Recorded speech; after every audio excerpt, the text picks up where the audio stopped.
Welcome to the Empowering Parents program. We're working on the third module, the paradox of parenting, and today we're going to focus on acceptance and change. So, I want to start by introducing this idea of dialectics. Dialectics is the D in dialectical behavior therapy, which I've referenced a lot throughout this webcast. Dialectics means that two things can coexist, two opposites can coexist, that it is a both and instead of an either or approach in our thinking and in our behaviors. In dialectical behavior therapy, we really strive to balance this primary dialectical dilemma where we're looking at implementing both acceptance and change strategies simultaneously. When I hear a lot of parents coming in trying to help their young person, a big question that I'm often met with is, do I just accept this about my young person, or do I help them change this? They're looking for clarity on what to practice acceptance towards and what to really push for change on. And my answer is both. We are going to both apply acceptance strategies and acceptance mindset as well as hold change strategies at the same time. I know that that can be kind of a confusing space, so let's talk about it. We're more familiar, or most of us are more familiar with the change side. The change side means that we're pushing, asking, working, demanding, expecting, and pushing for change or solutions. We want things to be different than they are. And if you think about it, there's a lot of opportunities for change. We can move our houses, we can change our hairdressers, we can change therapists, we can go to a different restaurant if we don't like the food we're currently being served. We are able to make a lot of changes in the moment and push for those. And change can be a very effective strategy. It can lessen a lot of stress in life. However, it is also very difficult to implement change and hold it and maintain it long term. You'll see a lot of statistics show how kind of ineffective our goal setting is around New Year's resolutions and how long we're able to maintain certain changes. And it isn't just those that are emotionally dysregulated that have a difficult time changing, it is the norm. But especially when someone is facing pervasive emotion dysregulation, change becomes difficult over time. So I want you to use the handout and think about over the last few weeks, or maybe just the last couple days, whatever works for you best. How often did you ask or work towards change, either in yourself? Kind of make a list. What are some of the things that you've been trying to actively change and adjust or fine tune? And then I want you to think about who else you've asked to change and how much you have really kind of emphasized change. And then let's talk about acceptance. I've heard often a misunderstanding about what acceptance is, often thinking acceptance means approval or submission, that you kind of give up any problem solving, that this is just the way that it is now, and it is always going to be. So, acceptance is not giving up, and it is not approval of any situation. What it is simply acknowledging the reality for what it is. This is what it is, without any judgment and without any other interpretation or pushing it forward too far, kind of that generalization, like because it is this way now, it will always be that way. So acceptance is really just stating the reality is this. I want you to think back over the last few weeks or the last few days. How often were you working towards change, or I'm sorry, towards acceptance? How much were you implementing acceptance in your own life? Make a list. And thinking too, how often did you push for acceptance of others? Once you have your lists made on how much you've been pushing for change, how much you've been pushing for acceptance, I want you to just compare for a moment. Did you work more for change? Did you have more of a mindset towards what things could look different and how they should be different? Or did you practice a lot more acceptance? And this is what it is, and accepting the reality of. My guess is we often push a little bit more or significantly more towards change. It's kind of how our culture operates. We often highlight what needs to happen or needs to be different, and our minds stay focused on that. Sometimes we are encouraged to practice acceptance, but sometimes our teachings kind of fall short on what acceptance looks like and how to actually do it. Sometimes we'll say it just is what it is and kind of throw our hands up and try to distract moving forward. As I speak more and more about acceptance, you should be recognizing that it overlaps a lot with non judgmental stance and validation. Also, on the flip side, I want you to notice that non acceptance overlaps with judgments and invalidation. So you can kind of see what we're looking for in order to reduce non acceptance and what skills we'd be reaching for to increase acceptance. So let's just get a sense for how you typically respond to some of your young person's ineffective behaviors. So, thinking about or recalling a time recently that your young person was dysregulated, I want you to take a moment to jot down some of the first thoughts that you had with what they did or didn't do.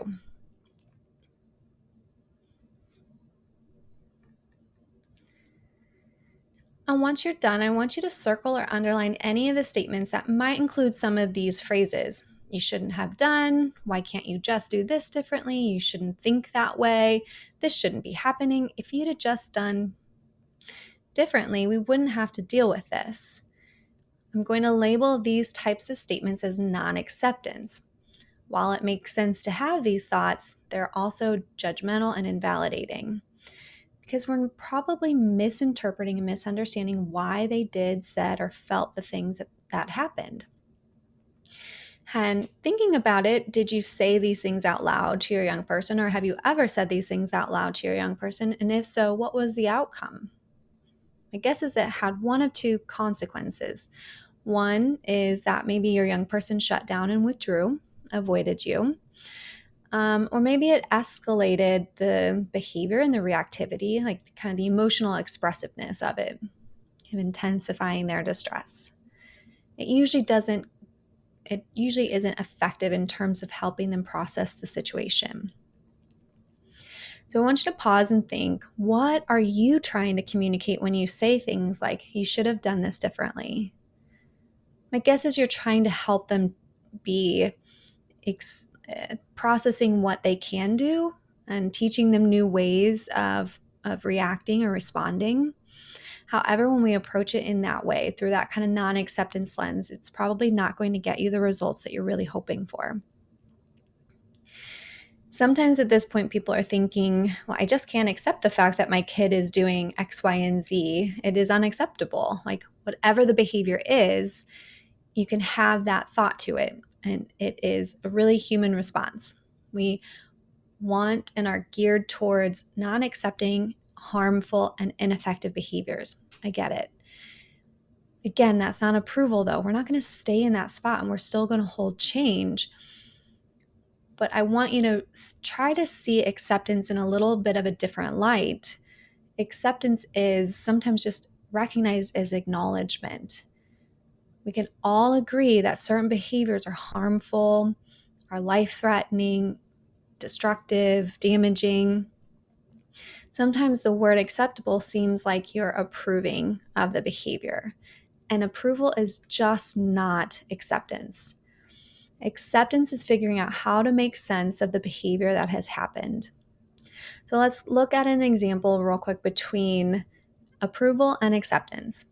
Approval might say, it's okay that my family member self-harms. I'm glad that they can do something to help them feel better. Acceptance might approach it with, well, my family member uses self-harm as a way to help find relief to avoid their painful emotions. Just stating what is.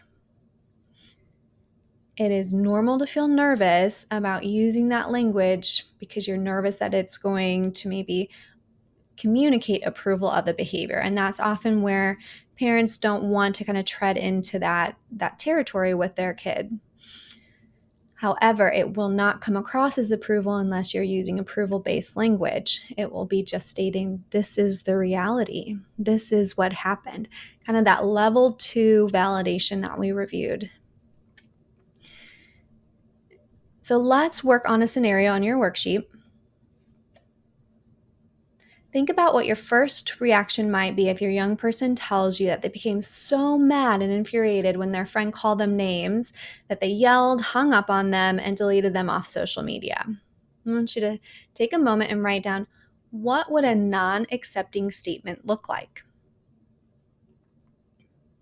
Non-accepting statements could be, you shouldn't yell at your friends. You're not going to keep friends if you treat them that way. You really need to manage your temper more if you're going to make it in this world. Why do you keep doing that? So remember, judgments, non-acceptance, and invalidation typically align with each other. On the flip side, non-judgmental stance, acceptance, and validation align with themselves on the opposite side. So let's think about this. Working off the same example, that was harsh of you to block your friend after one argument. That would be a judgment. You shouldn't be doing that. Non-acceptance. They're such a good friend. What's wrong with you? Invalidation. So let's practice, what would approval look like in this situation? Kind of jot it down. Approving statements could be, oh, good, she deserved it. I would have done the same. Great job. You shouldn't have people like that in your life. It's good that you blocked her. If we're going to switch gears from non-accepting to accepting statements, you can start by behaviorally describing the situation. Sound familiar? We've practiced this before. So if you were to use an accepting statement by behaviorally describing what is, what could that be? In this example, the accepting statement could look like, because you were upset, you yelled and blocked your friend on social media. Acceptance begins by removing the judgment. You are not going to ignore the dysfunctional behavior, and you're not going to sugarcoat it and even support their decisions. You're accepting that it happened by sticking to the facts. That's acceptance. So let's do a couple more examples. Instead of the thought or the statement, you manipulated all of us and got your way, you could change it to, you asked me for extra money, I said no, and then you went to your dad and asked for money, who said yes. We're stating what is. You can also blend in some validation to practice acceptance. You are not saying you shouldn't have blown up at your friend, it was wrong to call them names. You can say, it makes sense that you were so upset that when your friend called you names and then you decided to block them. There's part of that is understandable and seems valid. Remember that kernel of truth, that validating what's valid.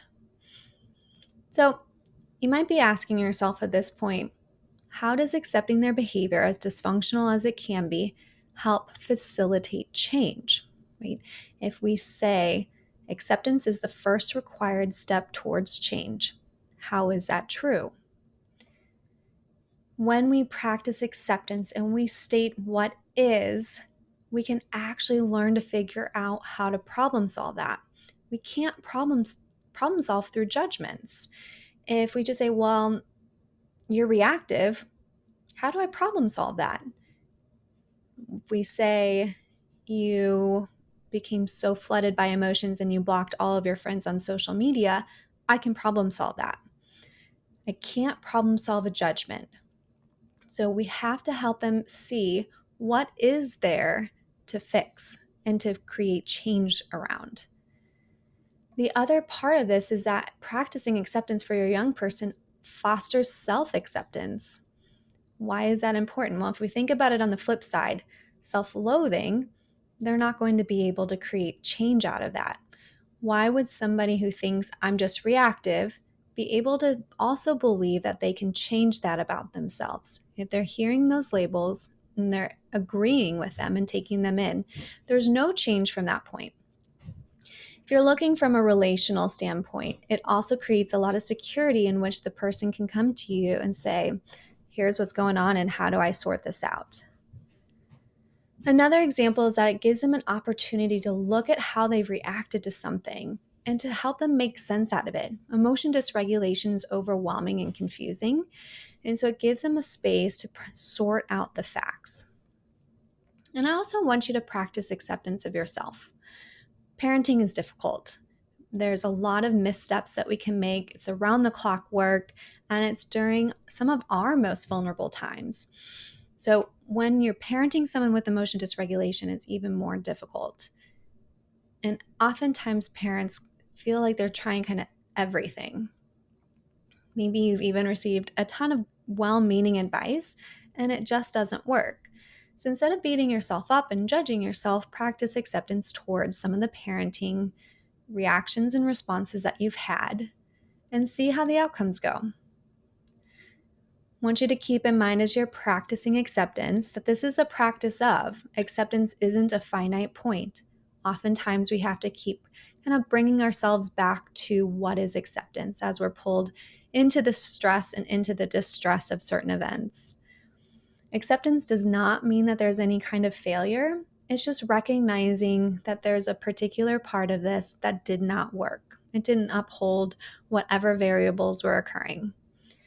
Acceptance is also a function and it allows for processing and learning. So, what you can do with acceptance is really learn about your child, learn more about them. Judgments and invalidation and non acceptance block you from being able to learn and grow with your kid. I want to also point out, and it's listed on the worksheet, just by practicing acceptance, you can reduce a lot of the stress that you experience surrounding a lot of these crises.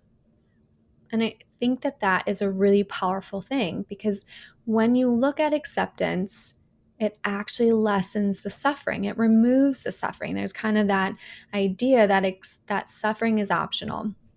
And what they mean is that when you take non-acceptance plus pain, so you've got all that judgment, this shouldn't be happening. Why is this happening? It should have gone down this way plus the pain of the situation. That pain is unavoidable. It's just the pain of the event. You're going to always create suffering. However, if you take acceptance, okay, this is my reality, plus the pain of the event that's unavoidable, you are left with pain.